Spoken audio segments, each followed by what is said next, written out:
नांदेड जिल्ह्यात अतिवृष्टीमुळे नांदेड जिल्ह्यातील शेतकऱ्यांचं प्रचंड नुकसान झालेलं आहे। आपण सध्या आहोत देगलूरमध्ये आणि देगलूरची ही शेती पाहू शकतो की आपण नदीकाठची ही शेती आहे।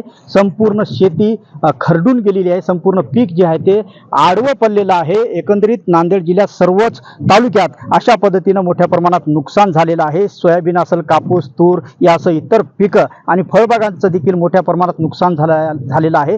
नदीकाठची शेती अक्षरशः खरडून गेलेली आहे आणि शेतकरी आता मदतीची हाक देत आहेत आणि या नुकसानग्रस्त भागाची पाहणी राज्यसभेचे भाजपाचे खासदार अजित गोपछेडे साहेब हे करत आहेत। आपण त्यांच्याशी बातचीत करूयात। काय सांगाल, आपण आता पाहणी करत आहेत, मोठ्या प्रमाणात नुकसान झालेलं आहे, शेतकरी आता मदतीसाठी मागणी करत आहेत। नांदेड जिल्ह्यातल्या देगलूर येथील या आटकळी आणि टाकळी या भागातल्या शिवारामध्ये मी आहे।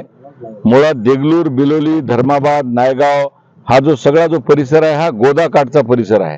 तर त्यामुळे या माध्यमातून एक मोठ्या प्रमाणावर अतिवृष्टी, त्यानंतर ढगफुटी आणि पोचमपाडचं बॅकवॉटरचं पाणी आणि अनेक असे विषय एकाच दिवशी एकाच वेळेस आल्यामुळं 1983च्या पेक्षा देखील भयानक अशी परिस्थिती या ठिकाणी आहे।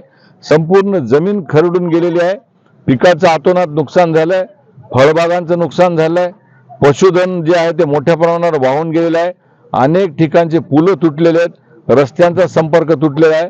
मी निश्चितच या संदर्भामध्ये राज्य शासनाकडे, माननीय मुख्यमंत्री साहेबांकडे कालच मी साकडं घालून आलो, परंतु प्रत्यक्ष पाहणी केल्याच्या नंतर जो काही अहवाल आपण प्रशासनाच्या माध्यमातून जो देणार आहोत आणि मी प्रत्यक्ष पाहणी करून इथला जो अहवाल जो देणार आहे, या माध्यमातून संपूर्ण शेतकऱ्यांना सरसकट पीक विमा देण्यापासून एक विशेष अशा प्रकारचं पॅकेज आमच्या नांदेड जिल्ह्यातल्या सगळ्या तालुक्यातल्या ज्या ज्या शेतकऱ्यांना फटका बसलेला आहे त्या सर्व गावांना आपण एक विशेष पॅकेज द्यावे अशी मी माननीय मुख्यमंत्र्यांकडे साकडं घालणार आहे। निश्चितच खासदार डॉक्टर अजित गोपछेडे होते आणि त्यांनी मुख्यमंत्र्यांकडे विशेष पॅकेजची मागणी देखील केलेली आहे। संजय सूर्यवंशी, साम टीव्ही न्यूज, देगलूर, नांदेड।